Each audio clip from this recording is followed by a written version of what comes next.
Hello, welcome to episode 2 of Exposed Podcast. I'm Vanessa, I'm Royal. and let's just jump right into it. First things first, what are we wearing? Royal, what's going on here? Okay. So at the bottom, we got these nice loafer heel docks that I got from the dock store by Union Square. These lace tights, which look like flowers. I really like them. Literally just from Target. Also, there's a Target boycott going on, and I bought it before the boycott. Okay. Then I have this cash canvas black skirt, which I got from Rogue in the Lower East Side, one of my faves. Then on the shirt, we have the cast shirt with these snakes on it. It's this baby tee. Really great, oh my God, punk store that's been in the Lower East Side for 25 years. Mm-hmm. And then finally, we have this fishnet, which is from iGirl in the East Village. I think the brand's Lip Service. Mm-hmm. We're rocking a little of a goth punk look exactly. today. Love that. What are you wearing? So I am wearing my Old Faithful shoes. It's not the brand. They're just literally wear them every other day. Mm-hmm. And then I have this stunning skirt. It has this really cool detail where it I don't really know how to explain that, but points it kind of down almost. Yeah, it comes to a point kind of by the crotch, which looks gorgeous. Mm-hmm. And then this and the skirt is from this vintage place called End of the World. Mm-hmm. And then the top is from Poshmark. Oh, and shout out. The hair, just really been taking my biotin supplements, really eating my greens. Yeah. Just like your parents told you to, right? Exactly. So another thing you guys should really just get on is the biotin supplements. Get on biotin, get on kale. Yeah, kale. And spinach. Your local grocer. Yeah, I'm really enjoying having a crazier hairstyle every week, although I don't know how I'm going to really top that. Next week, I'll have a full beehive or something. Oh, I was going to say bald. Bald. Right? Okay. Yeah. Oh, bald cap, right? Yeah, no, bald, and then I'll just I'll tape the extensions on. Perfect. Okay. Should we just get into fashion news? I feel like we have a lot of stuff. Just in fashion, so many things have happened over the past 2 weeks, because it's been 2 weeks since we filmed the first episode. The first thing I want to talk about, which right as I saw it, I was just oh my God, Kim K and this whole Tesla robot thing she did for, what was it, Perfect magazine with the Cybertruck, which, if you're dumb, you're going to be wow, this is so out of the blue. Of course it's not out of the blue. There was no, paid endorsement or anything that they talked about. But I'm Tesla 100% talked to her and talked to the magazine and said, listen, guys, the stock is going down. People are carving, bad signs into our cars because of something the CEO has done. What could he have possibly done? I honestly, nothing comes to mind. Nothing is coming to mind. And I'm just are we surprised? Absolutely not. No, definitely not. People are freaking out about this, but I'm girl, it's Kim K. The Kardashians, so known for doing the best things and being ethical. Nothing controversial ever. No. But I do think she definitely has some sort of relationship with Elon, as Absolutely. Way back in the day when Kanye, dare we mention his name? Once, this will be the third time on the podcast. oh God. But I mean, right, it is a very crucial person right now, not in a positive way, but in our culture, it keeps being brought up as it is news. But he was one of the first people to put the Cybertruck on the map. He was. Yeah, he was. So I'm sure that they had some kind of relationship, and then Daddy Elon comes calling Kim K when stocks or things are starting to go bad. Oh my God. And Miss Uncancelable, here she goes in her little Perfect magazine shoot. This is insane. It's so ridiculous. And I feel like sometimes it's like, are we living in a crazy world? Like the CEO of the company is, we're not going to say the word for, YouTube issues. But there was a salute that No. encountered. I feel like it also just goes into influencers never disclosing advertisements. Like I'm a social media manager, and this is such a big thing that happens where brands will dip into a influencers DMs, into their emails, and all they will be like is, oh, we'll pay you to do this and put it on your story, and they will not disclose, or it happens a lot with like TikTok sounds where there's a song that's going crazy, and it's because UMG, or like Sony will go to all these TikTokers and say, we'll pay you $5,000 if you, do 2 15-second videos using this sound. And nothing is disclosed. Mm-hmm. Obviously, that's like a sidebar from the insane things of like, Kim, what are you doing? But are we surprised? No, I'm so not surprised. And I also feel like it's such a, I keep saying this thing where people are like, read the room, Kim. But like Miss Kardashian is not even in the room. She's never been in the room. She has no ability to read the room. And yes, like, honestly, this is a huge, like, her mistake. But like, as two people who are working on a magazine, I feel like, what is this magazine doing allowing this kind of stuff to go on? Like, are you just publicly like, I'm honestly like really shocked. It is crazy, and I feel like it's that type of thing where the one, creative director of the shoot like vetoed. Because of course at all these institutions, I'm like, yeah, are there people who probably worked on that shoot who are like, why are we doing this? Like, this isn't making sense. But it is really crazy of just like, yeah, the magazine needs to be getting flack for this, because why are you pushing this company that CEO is doing all these horrible bad things? Yeah, like that tells me that somewhere in this magazine, or they're okay with, there's no one that is like able to speak out and say like, hey, this is a little bit messed up, this is not okay. And that's not really like a publication that I want to be like reading, not to put hate on this magazine, but like, it totally could just be their shoot, it's their cover, right? It could totally be the creative director of that one shoot that is doing it, but like that just is so fishy to me that it's like, oh, it's perfect timing, like we had just been, I'm like, they're probably, we'd just been planning on doing this for so long or some shit like that, but I'm just like, because why are we just pushing this random propaganda? Like, legitimately. And we're all just supposed to like be like, oh, okay, shame on you, Kim. Like, okay, the magazine is also at fault here. The sad thing is that it's going to get brushed over. Nothing's going to happen. She's a billionaire, so she is, almost like uncancelable. Like we were saying, where she already has a core audience who literally will not care anything that she does.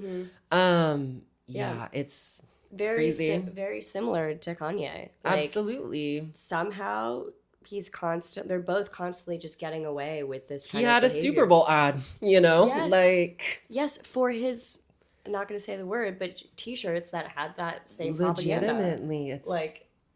It's crazy. And this goes into another girl you're wanting to talk about. Speaking of the Kardashian clan, Kylie and Poster Girl. So Kai, her like really horrible, very low quality fashion brand, is collaborating with like one of my favorite brands, which makes me so sad. But the brand is called Poster Girl. They're a classic. They make these really gorgeous outfits, and like I was wearing them all last summer out to the clubs and festivals and things, because they're pretty skimpy, fun outfits. Yeah. But they're collaborating with Kai is the brand, and that partnership is good for them. Sort of. They like get more visibility. Obviously, she's got all billions and tons of followers and viewership, but it is lessening, their standards. Like they actually have really high quality stuff. So I'm curious to see how that's gonna come out. I don't want to purchase any of their stuff. Yeah. Don't really want to support it, but It you know, really it really just seems like when you're that big, 90% of the reason why they do it is for the name. yeah, 90% is literally just like, okay, it's Kylie. Yeah, exactly like yeah, you're saying. We know she has so many followers. yeah. I mean, and definitely just like Kylie's Kai brand and Skims, like they're nothing, no crazy outfits, like No. they're very basics. So they have this ability to collaborate with all these other brands, but there's no like actual design there. So it makes me slightly sad to see that Poster Girl is like kind of going with this like lesser designer, but you know, ultimately I'm sure they're gonna get a lot more followers and sales from Absolutely. it. So Which, and like, she hasn't, I feel like she's just been out of the public eye because you can't, I don't know. I was going to lead it with, oh, she hasn't been super relevant. But these people are so smart. They all have PR teams. I'm like, I feel like lately the only time we've been hearing about her or seeing her is with Timmy at all these award shows. And it's right. just like she's sitting there, but I'm like, I'm waiting for her to do come out with something big, but also it seems like this poster girl thing is almost her foray back into things. Right. Like the one thing I'll say about Kylie is like we don't see her unless she wants us to, and she's Absolutely. promoting something. So Right, like all right. the Timmy events is like, oh look how relevant I am. I'm sought after by this guy that everybody's dying for. Like Yeah. her brand, her customer base basically loves. They would like die for this guy. It almost feels a little bit like, almost Taylor Swift and Travis Kelce, where it's these two different sections. Because I feel like, um, I don't know, the Kylie girls and then like the Timmy guys. The Venn diagram was a little small. That Yes. I don't know if I want to say like that specific statement, but it is just interesting to see their whole relationship and everything. And again, so much of it is just PR, and there are literally teams of people behind every single public facing event that they do. Yeah, I feel very like, how much of that do I really believe? Because like, I don't know. Like, I just very, I cannot picture Timmy and like Stormy. I don't know. I just can't imagine that that's a real thing. But like, also that's the sad thing about their lives is that they don't have that many real relationships. Yeah, honestly, very much, your life is commodified to a Yeah. crazy amount. But also, we are seeing what we just want to see. We are seeing Timmy's personality, how he wants it to be portrayed. Right. Like who Right. knows what's happening behind closed doors, but obviously that's just the name of the game. Yeah, especially like your whole family being out in the open like that. But I will say, like, when she was pregnant, that was kept such a secret with her Yeah, friend group until like the announcement video thing came out. So I do think she's probably got some authentic people there. But anyway, absolutely. yeah, I feel like we've divulged as far as we can into this random partnership. But bigger news, Bigger Demna for news. Gucci. Demna for Gucci. If I can talk finances, the stock of Kering dropped by 18% after that announcement came, which is actually really dramatic because Gucci accounts for half of Kering's sales. Okay. So if this doesn't go well for them, like, there's a lot of pressure riding on Demna right now. Oh my God. Like when I saw this, I was just like, Demna's going to It just seems like a complete, I don't want to say opposite of what he's currently doing, but obviously with Balenciaga, he really turned it into this like, streetwear giant almost, and kind of, helped them go into that, which obviously is what it's what he does. You see Vetements and everything. But I am really curious to see what his first runway looks are gonna look like. Right. I feel like to me, I was kind of thinking back to like Pharrell going to Louis Vuitton and everyone being like, you know, what is he gonna do? And he did go and do a lot of those same silhouettes that we see from Louis, and just kind of tried to keep it pretty on track. And so I'm like, are we gonna see him for this first collection play it safe, not make too many people mad, and just kind of like keep the ball rolling? And then when he has more security, go into these like, I don't know, you know, more departed looks from the Gucci brand. Because obviously, you know, Balenciaga really, you know, the numbers of younger people who bought them and started wearing them grew so much. And then it became into this whole thing. And I'm like, are we going to see that with Gucci? Yeah. I remember you talked about, you know, like the t-shirts, you know. Yeah. I know. I'm kind of looking at this if this was a decision based off of what their like best sellers are, because obviously they make the most amount of profit off of t-shirts. Everybody wears that like giant logo. Right. And The you know, monogram. he had that like whatever collection. I'm sorry. I was just not a fan. He had that whatever collection that was like all t-shirts for Balenciaga. And I'm like, did Kering see that and was like, oh, this is our guy. But, you know, we do have to give him his flowers. Like he, as you said, like completely transformed Balenciaga. Yeah. But I don't know. We'll see. Like I'm very curious to see kind of what he takes from the heritage of the brand and makes it come out to be. Like, you know, they're so known for their floral prints, and just judging by his past collections, I'm not sure how he'll incorporate that. But hey, like, you know what? Also, it's kind of cool to see a designer take on like a new design challenge. And It is. And I'm like, you know, he has the cult following. So people will follow him, people will get his stuff. But at the same time, his cult following isn't like the right demographic for Gucci. You know, Gucci does feel a little bit more, I don't want to say old money, but I feel like they are maybe a little bit more older clientele. But definitely wouldn't say old money, but I would say older crowd. not old money, but yes, Yeah, older crowd. because like so much of their sales go to the monogram stuff, so people who just make it like finally get their ins and start making, you know, start buying all of the logo stuff. But yeah, We'll see.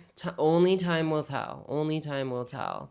But the other thing that happened was Miss Donatella Versace. Miss Donatella, let me hold the mic correctly. Purple Heart. She steps down and Dario Vitale comes in. Dario is formerly the Miu Miu design director. His credentials are I never know how to say this, Maraggiani from Italy. It's like the main design school they have there. Okay. And then he briefly was at D Squared and Bottega Veneta. So he's made his rounds, but like I feel like a little bit not a huge name at the moment. He's been doing some good things for Miu Miu. I feel like I've liked their past couple collections. Those viral skirts and everything is him. Like very classic look. I can definitely see. I don't know. I'm interested to see how he takes the Versace brand, because Miu Miu was such a, you know, classic look, and then when you go to Versace, they have all these crazy patterns and prints and things. But you know, the legend Donatella, which I love the whole history behind her, and she's always been such an iconic character for the brand. So, you know, that was a huge legacy that's now ended. We are like so much in just, it feels like a transitionary period with all of these houses. I feel like literally last year, you know, like John Galliano leaving Margiela. Yeah, and it really just feels like things got shaken up, and now these next couple years are going to be just seeing what this almost new era, just because there's been so many just, people moving Switcheroos. around. Yeah, Exactly. I love kind of watching on TikTok people show you where they're all the like creative directors are moving like a Uh, football team. what was her name? It's an Instagram account, must be Margella. Mm-hmm. And yeah, she did this whole, we'll put it up, we'll put the photo up on the screen, but she literally did this whole giant print of just like all the houses and who their creative directors have been. And then like lines and arrows Mm-hmm. drawing between like, Like a murder mystery type oh of my deal. God. And it Yeah. literally looks so confusing. Like the just, Yeah. They're it's getting really interesting though. I'm like, I could stare at it for hours. yes, they're totally getting traded like football players. Yes. But okay, so for this one, the stock price with this announcement went up. So at least the capitalist overlords are happy with this decision. Another female creative director loses her spot. Mm-hmm. But this did like all of this trading has kind of like brought up to me like just how few female creative directors there are. Which Absolutely. it's very sad to see. Like I went to Parsons in New York, which is an art school, and 95% of those classes are females, and very rarely you'll have one or two guys in that class. And not just fashion, but like art as a whole. There's so few female artists.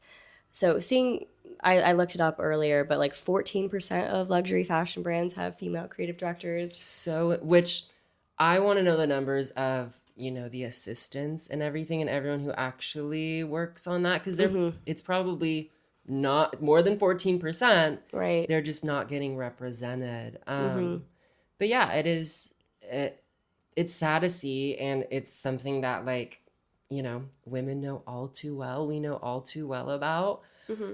And the moment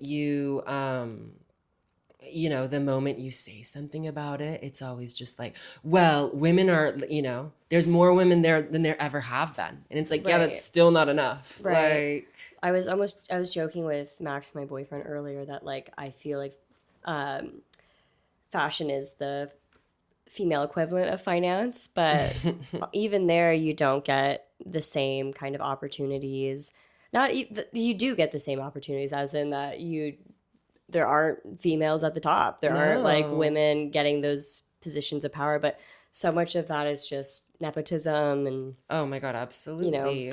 obviously all of that. But And the board of directors who say, oh yeah, right. this guy, let's have him do it, you know? Well, that's why when I'm like looking at all of the stock things moving up and down, I'm like, what do the frappos know? But they put whoever's in charge there. So that's the Absolutely. really unfortunate part of that. It's so crazy to see. And I'm just like, will these institutions make a change? Yes, but I don't think it's going to happen fast. I think our current state of things, they're very much built to not have, change happen overnight and to have it happen pretty slowly. And obviously, what are the goals of these houses? To make more money. Right.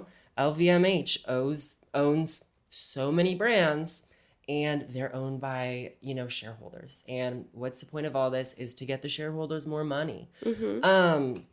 And are they going to choose the best person for the job? No.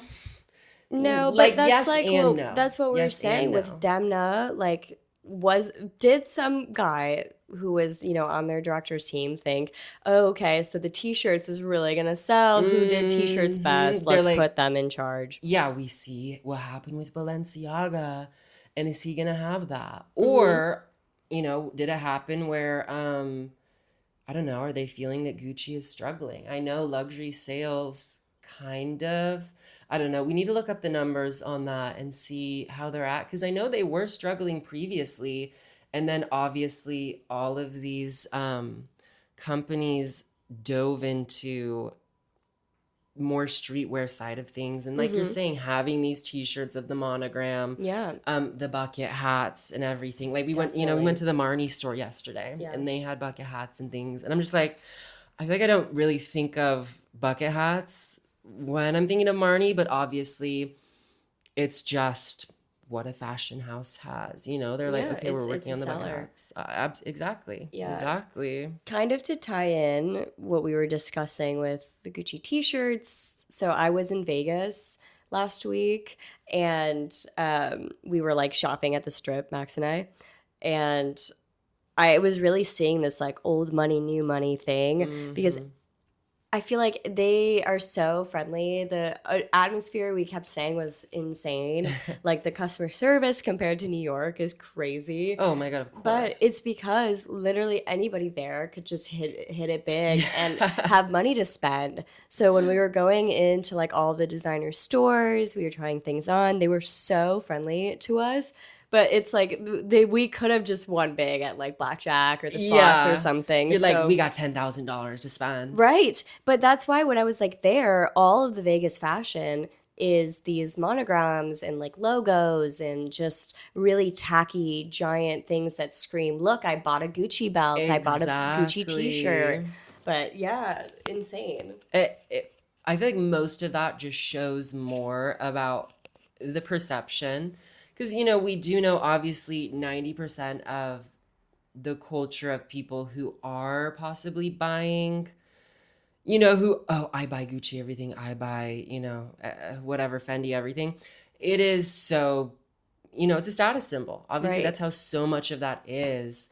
And yeah, it really is funny. Like I went a couple years ago, and you do notice that where everybody's got the Gucci belt. Everybody wants you to see the super giant logos.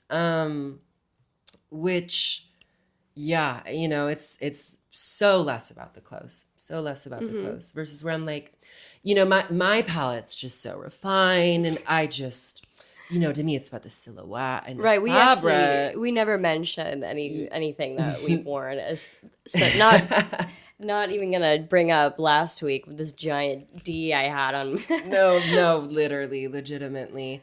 But I honestly think this is a good time to take a break. We're gonna come back. I think we're just gonna talk about how our weeks went. We have some good things. I went to a casting. You can talk more about Vegas. And then also Lots to share. lots of things. And then after that, we'll hop into New York's hottest club. So we'll be right back.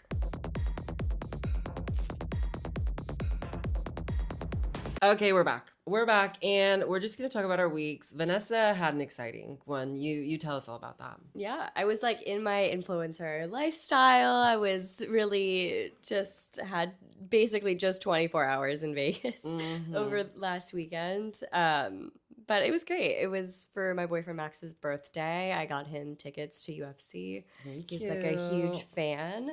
But of course, like if I was there, I was gonna go see Dita Von Teese. So I'll talk about it more in a later segment, but I cannot recommend that enough. Mm-hmm. So literally as soon as we landed, we went and saw Dita Von Teese. We were like running from the airport to her show, and it was wonderful.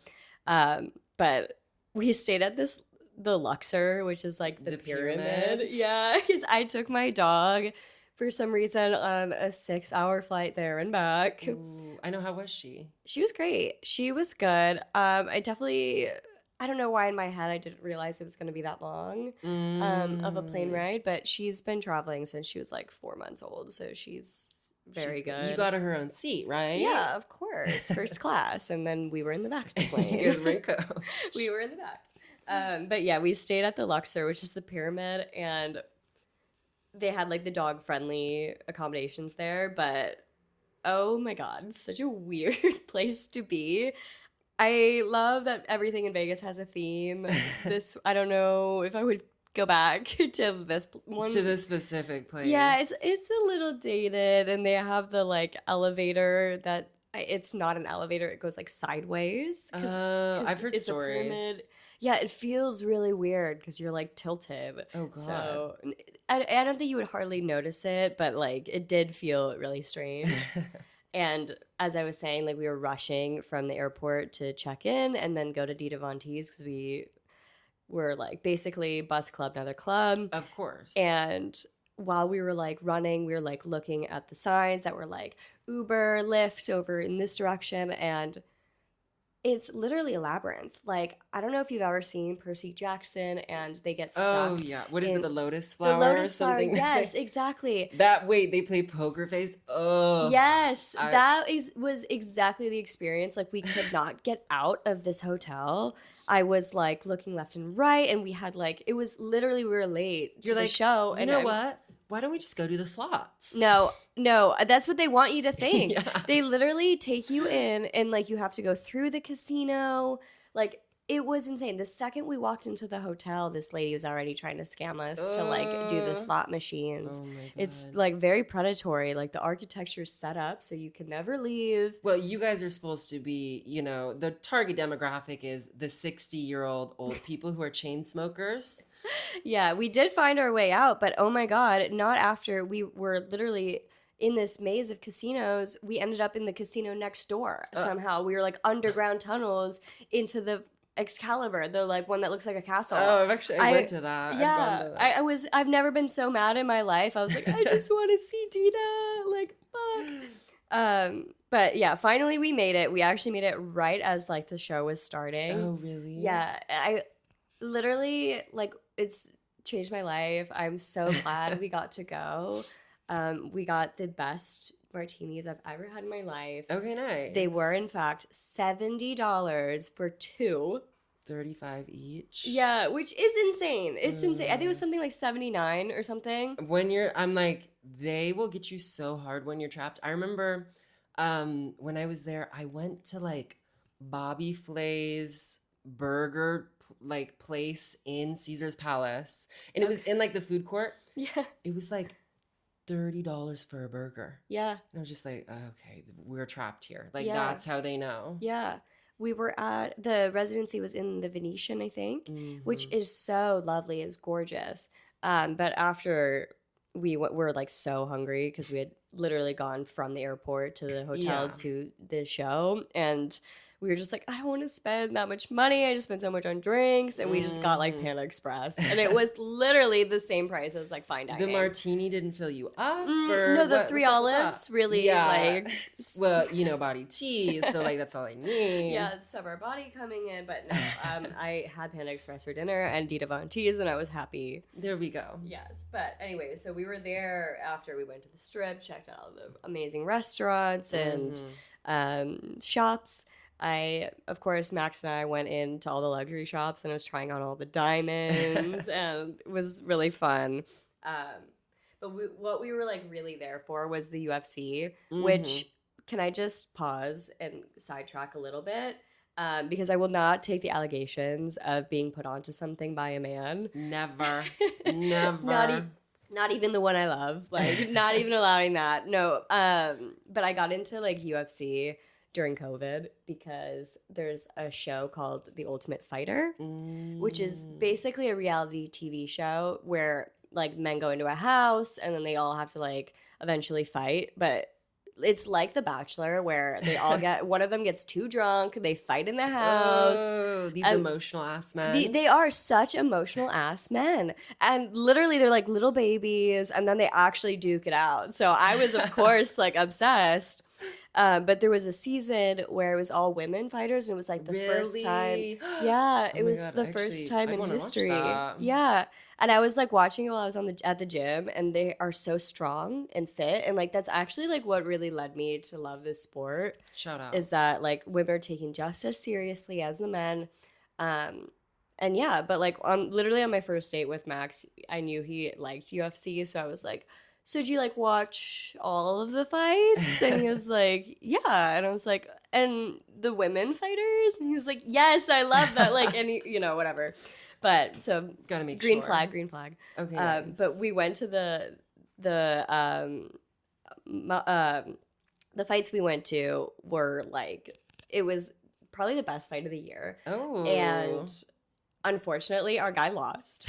So we were like devastated. It was like, of course, the one time I spent tons of money to go see him. We fly out of like a whole win streak, just completely. Really? See, I didn't know that. Yes, he was the champ. He's on like a 6-fight win streak. And then when we go see him, we lose. The other thing you told me, which I had no clue about, was that you said you got there at like 3 p.m. and left at 12 a.m. because there were like 10 fights. Yes. No, it's like you go for the whole day, so you do get your money's worth. And of course, we were in nosebleeds, but we went in, and the fight is Malcolm Ankalaev. Sorry, the names they're all over the place. Right, they're all like Russian. Yes, he's like from Dagestan, so it's Ankalaev versus Pereira, but that's just the main fight. There's like 10 other fights before. So it's literally a 6-hour day that you're there. And I was such a bro. I was there. We met, like, we were one of the first people to go because we go for the whole time.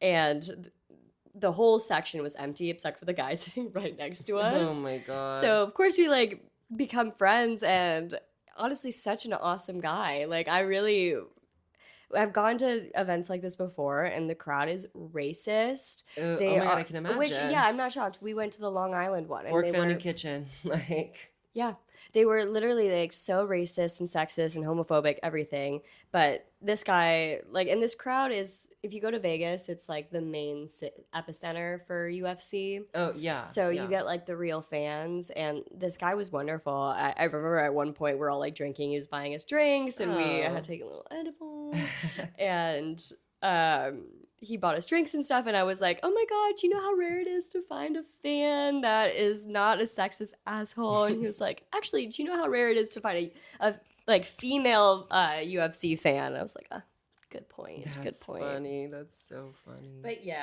no, so that was great. That was basically our whole trip, and we left immediately after. Like, we went to bed and then flew home. Well, your schedule was just so busy. Right. You know, like, you're such an influencer. Yeah, I immediately came back, just like did my work, and you know. Of course, like 10 minutes before you're supposed to leave, you had to do a get ready with me. Of course. Get ready with me, and then all these brand PR. Like, it was crazy. Such a hard life. Very difficult. Such a hard life.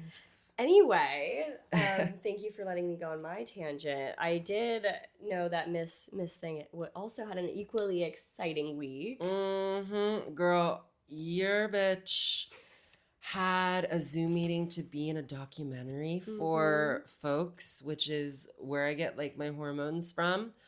And so I had like it was supposed to be like a 30-minute call, and it went over like an hour because they're like, we want to know your story and you need to tell us about yourself. And I was like, yes, bitch, yes. So it was really great. I just got to talk them through like, okay, my upbringing and everything. And also, you know, they wanted to know my experience about getting hormones through the company. And also, of course, you know, I had to talk about trans people and just obviously with the political state of the country and how we're just being so attacked right now. And I was very appreciative to them. I was like, you know, I think getting my story out there and just being a visible trans person is so important. And also talking about how I look to a lot of Black trans women because they're the most marginalized in our already very marginalized community, and like who just constantly get attacked, and you know the death rates for them are very high at very young ages because they get murdered, and it's like a very serious topic.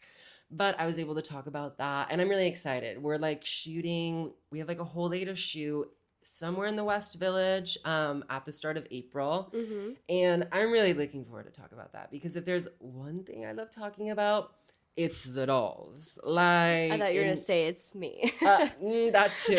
Don't get it twisted. Don't get it twisted. And then literally, I think it was. Wait.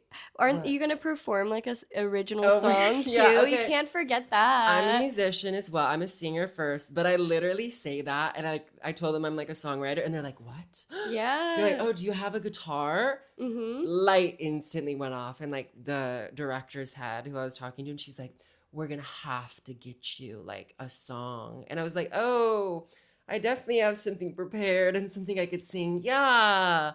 So now I have a month to get a good song together. Not that I don't have other songs I could sing, but like I want to do something good. I want to do something good. No night before, literally. And then a couple days later, I like saw this I'm in like a modeling group where we send each other castings, and Luar was having a casting. Mm-hmm. But I was like waiting for a package that day. My estrogen was supposed to come in. So I was like, okay, I can't go to this. And then you send me the casting literally like 2 hours later, and I'd already gotten my estrogen. And I was like, I have to go. So as with so many things in my life, I'm like rushing. I'm like, okay, how can I line this up with my lunch break? But also, I need to like take my laptop so I can work after I am in the casting. And I'm like throwing all my stuff on, and I rush over there. It was like right next to the WSA building, in Wall Street, and not like any other casting I gone to because the line was short. It was going by so quickly. It also was pretty different where you went in, they like roped off this little corner. Mm-hmm. You go into the little corner, they're like, okay, strut to here and then turn back. Like, don't pose, just turn. And that was it. Which makes sense. Like, obviously, they're trying to get through people. Right. But I don't know. I'm like, my walk is not very good. But they did like ask me a question. The guy, after I was done walking, he was like, oh, are you here in New York? And I was like, yeah. Yeah, I am. Oh. Yeah, so I don't know. We'll see. It's always good practice, though, just to show up. That's the main thing. I was just like, get my like spirits back up after being the winter and everything. Yeah, no, that was so funny. I sent it to you, and then like a few hours later, you're like, "Oh yeah, it went great." I was like, "Oh my god, you went! Yay!" I really was like, "Oh, this is the universe saying." I'm like, it's super easy, and again, I was so surprised by how short it took and how fast the line moved, but they were really just getting people through. Shout out to Loire. They were all very nice people. Even, I saw them for half a second, but it was fun. It was fun. Yeah, they had this like hilarious TikTok after of like someone having a horrible walk, and Roy was like, "Oh Mayo, this is like about me." Literally, I was like, "Oh shit, oh shit." But it was fun. I like I met someone who was like standing in front of me. I was like, I don't just want to stand here alone. I feel like there are certain vibes sometimes though where I've been in a line and then tried to talk the person in front of me, and they act like you're their enemy. Yeah. And I'm like, girl. It's like, it's not that competitive, girl. No. Like, you being mean to me is not going to get you the role. Oh my God, like, absolutely not. I'm like, did you win? A rising tide lifts all ships. Like, if I like can put that. somebody up, I'm going to put them up. Anyways, that was my week. Those were kind of the two exciting things that happened. We also released the first episode, which was really fun. We were so excited. Literally. So like, oh my gosh. So thank you to everyone that watched. Exactly. The reception has been great. We already hit 100,000 views. Yep. Sponsorships are just rolling in. So we're about That might have been a dream though. That might have been a dream. Yeah. Next episode, the Cybertruck ad is going to come in. Oh my God. If that happens, we're going to have not the selling out happening immediately. No, we need the HelloFresh first. We need the HelloFresh ad first. I'll take that, Scentbird. Yeah. Royal uses it. No, I'm kidding. No. We're not sellouts. Not yet, at least. Not yet, at least. Yeah. But anyways, let's go into New York's Hottest Club. You go first.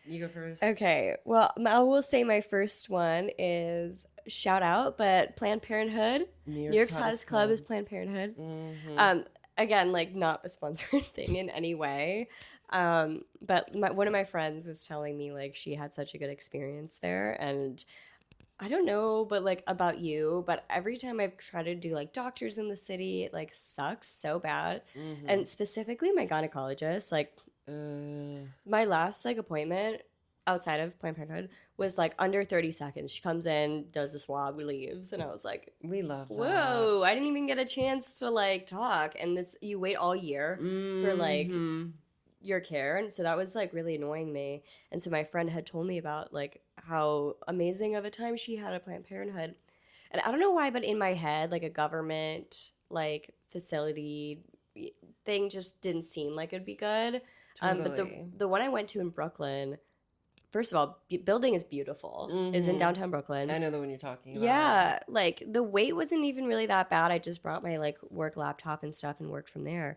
But oh my God, the doctor was so wonderful. Like really talked to me the whole time. It was like, We love that. I honestly was just like so blown away by the whole experience because I feel like my entire life going to like gynos and things like that, they don't take you seriously. Anytime you're like, oh, I'm having this, or like anytime you talk about pain, completely just like don't care. Like, oh, suck it up. Have you tried Advil? Like, insane. So I was really like just happy about that and highly want to recommend going there. I don't know, in my head, like, because it was a government thing, I was like, it's going to be like the DMV, it's going to be gross, and it's going to take hours. And it was amazing, super clean, super fast. No, they have so many other resources. I know a lot of trans people go there for hormones.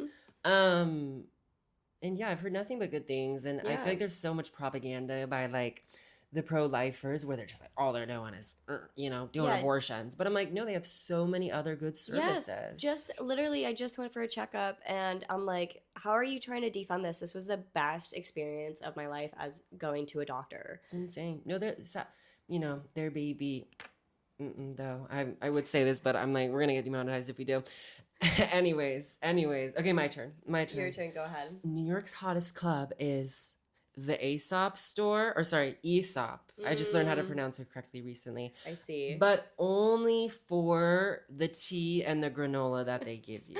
As if you didn't just buy a bunch of stuff yesterday. I really did. No, I bought this like body balm. I went for like the second or third time a couple like last month, and it was my first time buying things because I've been having things on my radar, but obviously that shit is so expensive. Yeah. But when I went the first time, I bought a full bottle of perfume, which was like $200, but it was worth it. I had my eye on it, and like some hand lotion, but they gave us tea.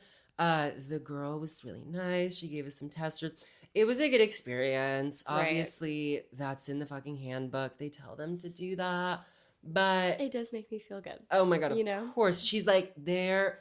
She literally was like, oh yeah, give me your hand. And she has these fragrances that she did on hers. And then she's like rubbing my hand with the fragrance. And I'm like, girl, like what's going on here? It's like adult Lush. I went in there with my mom, and they give you the whole hand massage, and then they gave us like trays of like fruit parfait with granola and chocolate. And also, there's just something about pretending like I know more about fragrances, because of course they're like, so what type of fragrances are you looking for? And I'm just like, I just like really woody, but also like floral notes. I loved yesterday, like the guy was like, put the notes of patchouli. And I was like, oh, I love patchouli. I love patchouli. But like your brain was just like.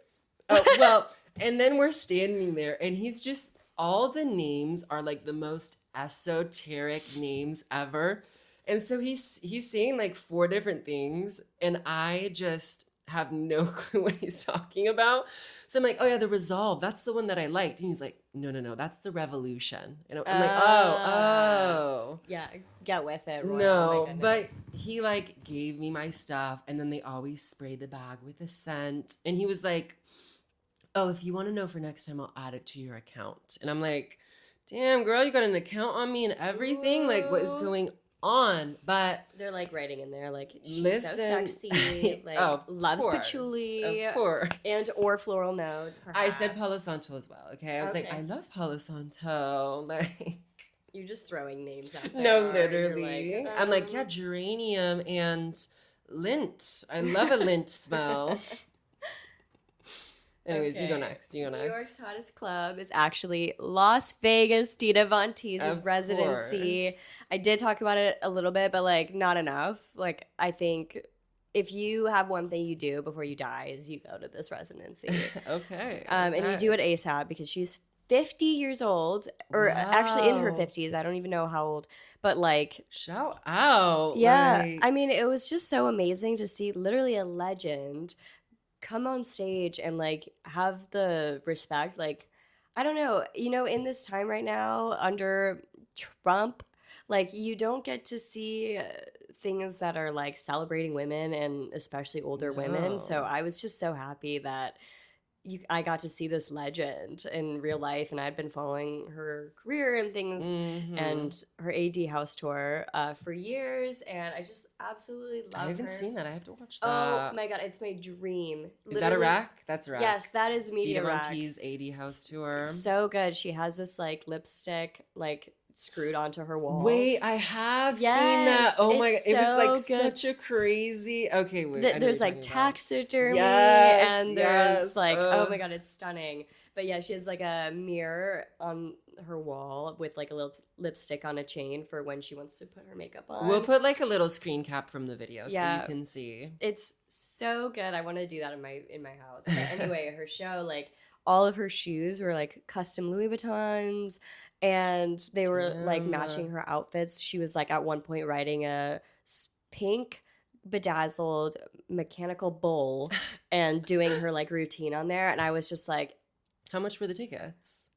We just got like literally stand-in tickets, and they're like $75. So it's like super affordable to get to just see it. Like for the strip, like yeah, like you could get tables and stuff, but like we literally got in there, and then it was like standing room, and there were some seats open, so Max just asked if we could sit, and so we got to sit down. Oh my god, that's and like had my little martinis, and it was wonderful. Like nice, yeah. So highly recommend.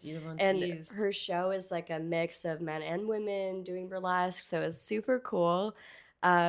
Yeah, I love burlesque, and like I have a million recommendations for that here in New York, but that is like top of the line. That is like before I die, I had to do that. So that's great. Highly recommend that. Okay.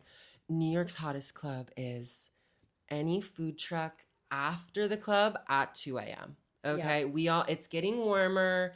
We all know this feeling of just, you got all the things flowing through you. You were just out clubbing, and the haven, just the oasis in the desert, is either a halal truck or a Mexican food truck. There's just something about either scarfing it down in the Uber, scarfing it down on the street right in front of the truck, or just waiting until you get home and then like enjoying every last bite in your drunken stupor. Yeah, I can definitely recall leaving elsewhere. Experience. We all have done this. In college, I would leave elsewhere. There's like literally right outside a stand. Right. And I can vividly remember the soft pretzels that I would like have with me in the Uber, and then like just leave on my desk and wake up to that. Yeah, you know. So, you know, great times. Yeah. Anyways, what's your last one?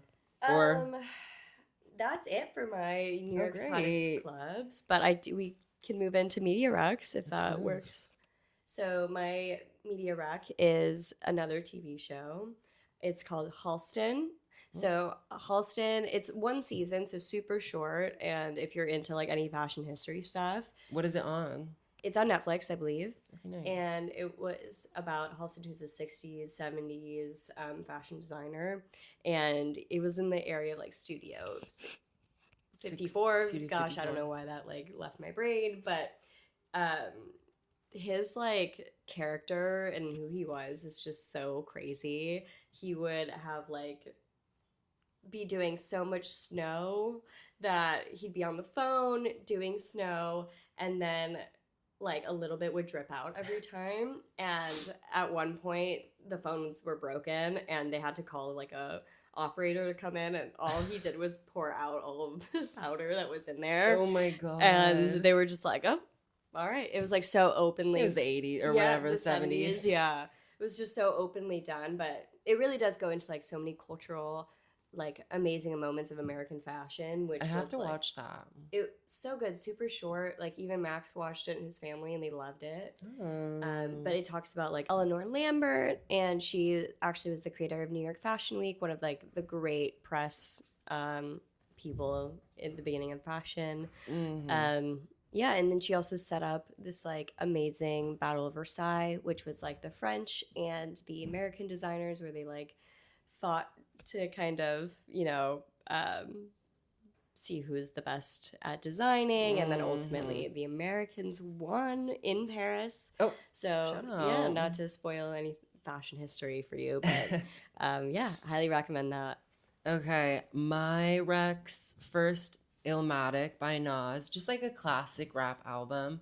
I watched this video of like this podcast called Rap Latte, and they literally just went through like the first verse of New York State of Mind. And I don't know, it's just so interesting, and he paints like such a great picture of just growing up in the Bronx in or the Bronx or Harlem. I can't remember which borough he was in, but in the 90s, and obviously like how horrible it was, but obviously like a classic album, like, you know, one of the greatest rap albums of all time. Yeah, I was listening to that in the city the other day, just the whole thing, and it's so good. You know, it's just timeless. And then the second album, again, I'm a big music person. The second album is Your Day Will Come by Chanel Beads, which is very different than Illmatic, but like crazy dreamy guitar, like dreamy vocals, hard recommend. Yeah, so good. A little crazy, but like if you stick it out and listen to the whole thing, great. Chanel Beads. And then the last rec, which we always have, is Severance. Just a follow up from last week, because Royal and I, we do our weekly little movie night or TV show nights. Of course. And this one like ended on a crazy cliffhanger, just with Miss Cobell being all weird by the fire. But we're super excited. Season finale is next week. Yes. So a little sad that it's ending, but we'll have to find another show. I know. I don't know what we're gonna do. Hopefully we can find something and then we'll recommend. If not, I'm never talking to you again. I know, this is gonna be super awkward. The podcast breaks up. Yeah. But just before we end, we kind of started this episode, and we're using our little tarot cards as mic stands. So we can share. I had the 3 of Cups, which is like all about friendship and coming together with your girls. Here, wait, we'll put it up. We'll put it up. This is mine. This is mine. Maybe we'll do like a picture up there. Something. Yeah.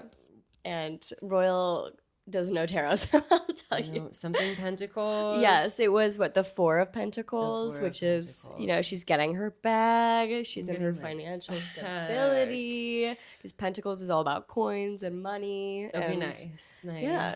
So, you know, that's the theme of our podcast. Next week, we're going to be at One World, you know, because I'm going to be getting money. I'm going to be a millionaire in the next couple of days. That's what the cards say. That's what the cards say. A loose definition. You're like, that's how it works. Yeah, immediately. And then, I don't know, I'm going to have all the friends in the world. So, but that's it. Thank you guys for watching. Thanks for watching. Once again, follow the MF Instagram and then our Instagrams. We'll have, you know, we'll link, I don't know, we'll link the looks in the bio if we can find, I don't know, links for all of our stuff, which probably not. So you might just have to be jealous of what we're wearing. But this was a good episode.